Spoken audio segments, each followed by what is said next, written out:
So how many pairs would you say you have total in your stock room? I mean, it's possible to count all of it. I'd probably say close to 900 left now. So you're looking at definitely maybe over $100,000 worth of product. I mean, compared to the amount of Yeezys that there's in stock, probably closer to 1 million after it's all calculated. On the website, there's a little over 1 million, but there's some consignment. I think it's maybe 1.4 million on the website, but there's consignment there too. Like I was saying, if you look here, like there's a bunch of like foam posits like Dornbeckers, Supremes, Panormans, the whole Dornbecker set. Like there's a lot of shoes. We have 800 to 900 pairs, which isn't as much as we're gonna have, obviously. It's been 2 years, but we sold off a lot when the store first opened. So a lot of it sold. So we have 800 to 900 left, but a lot of them are like high-priced items. Like if the shoe goes for like 2,000 or 3,000. Some of the shoes, Air Mags. We have 3 pairs of Air Mags. Those sell for 6,500 each. That's Wow. like Yellow Lobsters, for example, like 4,000 for a size 6. Like it's impossible to find. We have a size 6 and a 6.5. Like a lot of items here are high price, so it's not only the quantity, but like people say, it's the quality. Okay, and so are you just like a self-owned business, or do you have like partners, or? I'm at school. That's like my full-time job. Sneakers just part-time. So I have a guy that he like sits and answers phone calls and all that. I have another guy for shipping. Like when something sells on the site, he has to go and they have to go and package it, ship it, print labels, all that. Because I'm in school, so I can't do that. I just control basically like prices on the website and buying inventory. And then you also like work with a lot of celebrities and stuff. Can you name some of the celebrities you've worked with, and can you tell us a little bit about some of those experiences? I don't usually name it because not all of them are open about it, but like one person that's open, obviously, you know, is DJ Khaled. Started off like I just showed him a few pairs of shoes.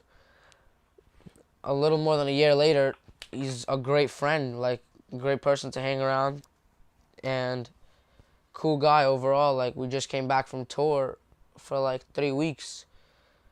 Like I had break, so we went on tour. We went to Vegas, went to Cali. It's a dope time. He's like a cool guy overall. He buys like every sneaker comes out. Shows a lot of love to Jordan, Adidas, all the brands basically. He just buys everything.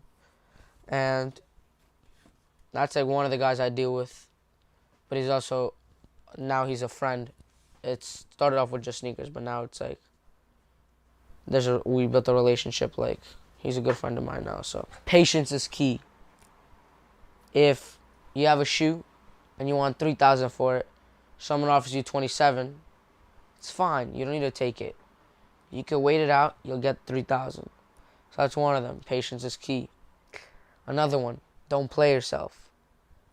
Don't ever do something that's going to make you look bad in front of others. It's going to dilute your brand, make your business worse.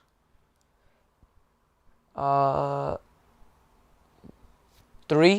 stay in school. He makes it really clear how important school is, despite all the sneakers selling and tours and all that.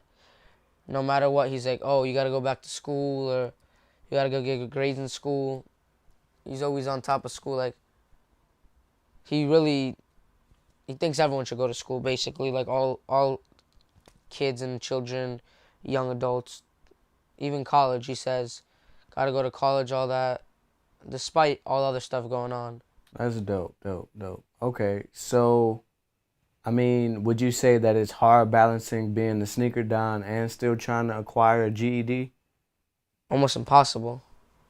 But it definitely has to be done. Sneakers are not first, school is. So definitely gotta do school, and then on my free time, do as much sneakers as possible, because I know in the morning I gotta go to bed earlier for school. In the morning, gotta get up in the morning for school. Break is only a certain amount of time, gotta come back for school. So everything revolves around school, but I try to do sneakers as much as I can. So, I mean, you like, probably, I'm assuming you don't get an allowance. Obviously, like your full-time job Yeah. is working like as a sneaker reseller. Nah, actually, that's basically my job. I never got an allowance. Like, even as a kid, a lot of people get allowance, but like I never got allowance. Everything I did, like whether I sold candy in school, whether I washed someone's car in my neighborhood when I was 11 or 12 to get money, like whatever it was, I always found a way to make money. So I never really needed money from my parents. They always supported me with whatever I did. If I asked them for money, yeah, they would give it to me, no problem. But like it wasn't necessary. So what would you say has been like the hardest part of like doing the sneaker selling at a young age? And like, do you ever run into like any issues, or people like take you for granted because you're younger and think you're like inexperienced, or? No, the biggest issue is juggling school and sneakers at the same time. Because school's my full-time job, sneakers is like a part-time. So that's by far the biggest issue. So, I mean, you work with a lot of celebrities, obviously, and DJ Khaled is like one of the biggest names. Is there anybody who you say is like bigger than him? Is there like, who would you say is the actual, like the biggest sneakerhead you sold to, or like you frequently sell DJ to? Khaled. No question. What's the most he spent in like one sitting? Probably, I don't know if he's okay with me saying the number, so I'm not gonna disclose how much he spends usually, but he's definitely spent. Basically, he has a good relationship with Kanye and Jordan, all them, so they all show him love by sending him shoes anyway. So if it's not that, then after the shoe releases, and he wants it, like if it was way after it released, like thousands probably in a day, like off a few pairs, maybe tens of thousands, but just know it was a lot. Just no. Okay. I mean, all right. So you could even say like how many pairs, like what's the most amount of pairs he's bought in one sitting, and then everybody else can just kind of like come up with that number themselves.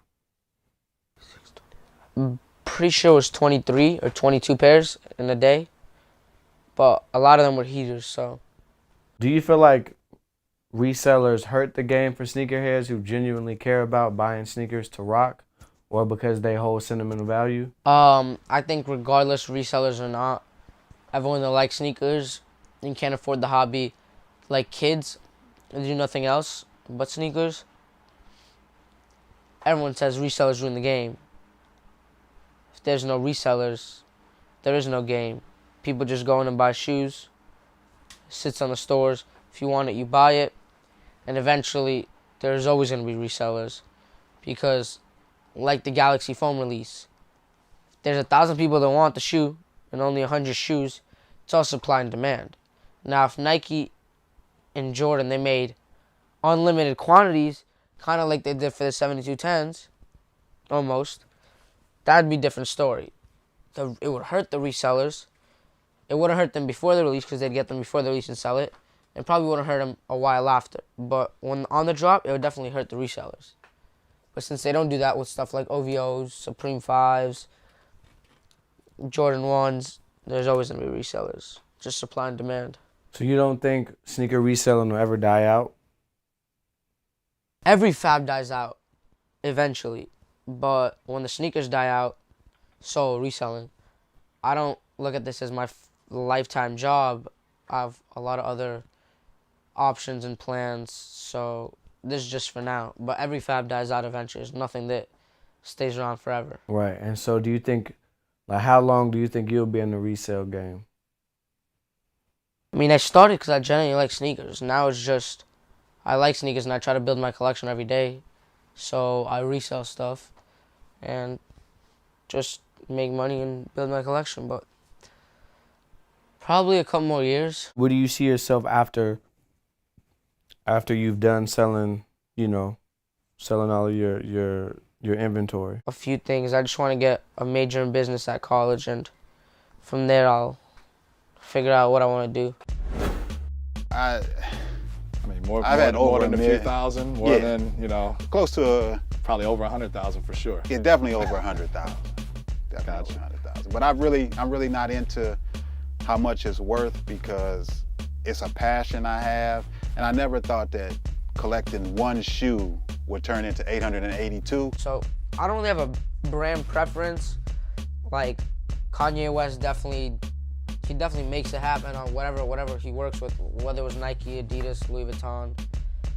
And then Jordan's like, how could you like not like this Jordan? Like,